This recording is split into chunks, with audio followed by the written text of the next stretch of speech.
In today's video, I will be ranking the best Deepwoken builds from various periods to see which era of Deepwoken had the strongest build of all time. This is a continuation to my last video, which was a bit too long, where I covered many of those builds, so if you haven't seen that, then go watch it. I will also be covering some builds in this video that I missed in the last one as I rank them. But before we get into it, I want to share something with you guys. This is Gear Up Booster. It's a patching software that can noticeably improve your ping in-game if you struggle with internet connection, which can help you perform better in Deepwoken. Gear Up Booster removes server latency, meaning that even if you have an already good connection, you're still going to have improved ping and performance. It also stabilizes your network connection, meaning your ping won't be spiking for much longer due to server connection issues. I'll just go in-game and show you. As you can see with Gear Up Booster, I'm getting 100 ping. When I rejoin the exact same server without Gear Up enabled, I'm getting 70 ping more, which is quite a big difference, especially because I already have really fast internet. And Gear Up is so easy to use. Just one click and your game is boosted, showing you the performance difference in the Gear Up panel and making your gameplay experience way smoother. Thank you Gear Up for sponsoring today's video, and download it using the link in the description down below. Now back to the video. The comically large meta was the bug abusing meta, in which people abuse talents and modifiers to make their mantras fundamentally broken. This technically wasn't the weakest era, but for the fact that it isn't intended and they all got patched out, it's the least viable era for longevity, meaning I have to rank the meta of bug abusing as the worst one, easily. Especially because going against these builds wasn't even potentially fun, because getting hit for 70% on a lightning stream just shouldn't be in the game. The era in which the Gran Sudaruska dominated really wasn't that good. It was right after Verse 2 came out, so many people were still grasping the new combat systems. Honestly, in comparison to strength, this is one of the weakest metas, and even though it did a lot of damage, it really didn't have too much else going for it. And because of this is the equivalent of the Edo period from Jujutsu Kaisen. This was the strongest at the time, but it really wasn't a time of strength within Deepwoken, with everyone getting acclimated to the Verse 2 combat and new systems added to the game. Looking back at Verse 2, it really isn't that strong of an era either. Most of the reason why things like Eclipse Kick and an Equalizer were seen as super strong was because people didn't know how to play against them back then. But nowadays, Eclipse Kick and Equalizer are both just as strong as they were back then, but as players adapted to them, they became less powerful and less prominent. Verse 2's main builds were Shadow Contractor, Railblade Star Kindred, and Dagger Star Kindred, using Flame of course, because Star Kindred Flame is really strong. All of these builds were definitely powerful, but let's be real, a Dagger Star Kindred user isn't going to one combo you like some of the people can do in these stronger eras that come up later. When Deepwoken first came out, this era wasn't discussed in my last video, but it was right after Shattered Katana became meta, but Azure Flames was beginning to die down. Ice builds were all over the place. St. J, Ice Daggers, and Frozen Pincushion were extremely powerful, especially since this was before all the healing talents and Bloodless gems were regulated.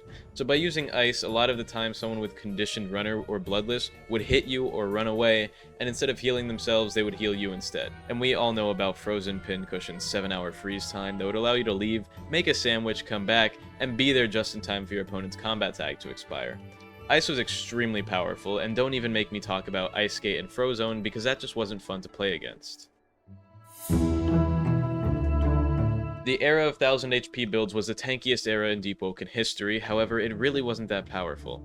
Everyone had at least 900 health back then, with the tankiest builds having over 1300 HP. But unlike lots of the metas in this list, it wasn't an era of strength, it was an era of endurance. Most of the time people would fight and the winner would be decided by who had more health and will to keep playing Deepwoken, after fighting this guy for an hour as he heals his 1300 HP build with Conditioned Runner or he ice skates away. This time in Deepwoken history was noticeable for its absurdity but not for its strength. However, it was still really strong because it does overlap with a lot of the very strong eras like the Ice Meta era.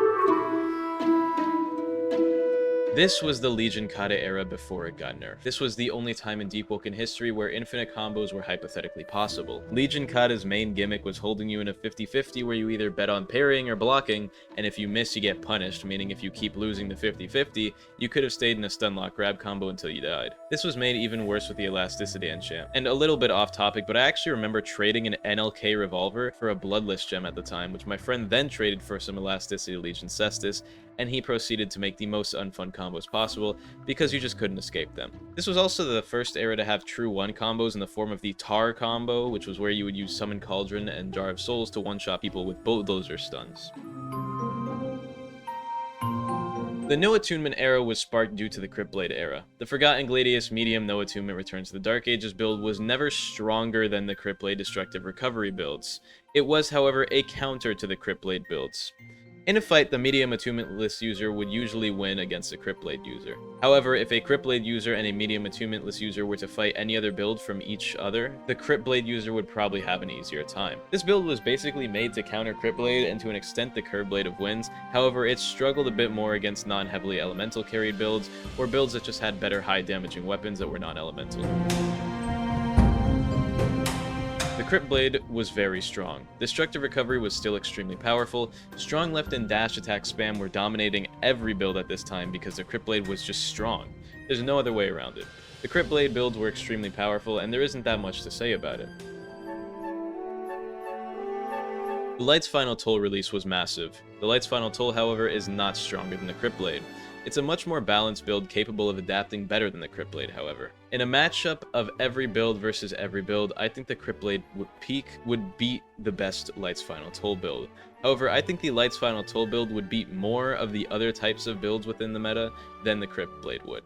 This build has a lot of potential for endurance and recoverability due to things like Flame Wisp and high agility, but honestly, against some builds, it might just get overwhelmed. The era soon after release in which destructive recovery was found is a massive period of raw strength. The Darksteel Greatsword attunementless build was discovered, and it is hugely powerful at this time. This was the last time heavy truly was meta over all else. The Assassination Era was very short-lived. Back when Tears of Edenkite builds prospered, you could get assassinated by a teleporting man in a white cloak and lose 90% of your health outright before getting hit on the floor for the remaining 10% of your health. This isn't even like arguably fun to go against. It's funny to use because you kind of just one-shot someone and you know they're gonna be mad. It really didn't last very long, and it was probably one of the strongest builds of all time if it weren't for the fact that it wasn't good after the assassination. If you missed the assassination, or if someone was in combat, or if they attacked you first, you would be at a huge disadvantage if you were using one of these assassination one-shot builds, because these builds literally relied on that assassination to get wins in fights, and without it, you couldn't really do much, and you would probably lose to whoever you're fighting. Silentheart is very strong. It's not fun to go against, and it's just straight up one of the strongest, least fun things in the game. Especially Silentheart rifle users with obfuscation, because you already know they're holding S while spamming rifle crit. Regardless, this is still one of the strongest builds in history, capable of rivaling even the top builds depending on who's using it. The modern era of today is truly a time of strength within Deepwoken. Today, many different builds can be seen to flourish in strength. Many builds are viable, and because of this viability, we see tons of builds alive today. The best modern era build is probably anything with Light's Final Toll. Even though Light's Final Toll is the best, probably, it is still a very diverse era, but it still mostly consists of mantra spam. Deepwoken's release was truly the golden era of PvP. The peak build was Great Hammer Gale popularized by Agamatsu, and this is easily the strongest build in Deepwoken history, only potentially contested by the modern era's Light's Final Toll meta build. So what would happen if the strongest build in history were to fight against the strongest build of the modern era? As the strongest build in history approached the strongest build of the modern era, he questioned, "Are you the strongest build because you got buffed? Or were you buffed so you could be the strongest build?" To which the LFT user replied, "Stand proud, Great Hammer, you are strong. But I'm the one who left it all behind, always bet on Nogora, and throughout the depths and overworld, I alone am the meta one." I hope you guys enjoyed this video. Make sure to subscribe and like and comment. I uploaded that edit as a shorts version on my Yit channel, so you can go watch the shorts version, which is the full version, because I couldn't put the full version in this video without getting copyright claimed. Anyway, the shorts version is a little bit different, and it's the full version, so you go check that out if you want to. I hope you all enjoyed this video, and if you guys want to support me, you could buy a YouTube membership. You don't have to, but it'll let you see videos early and stuff like that. Anyway, I hope you guys enjoyed. I love you all. I hope you all have an amazing day, and goodbye.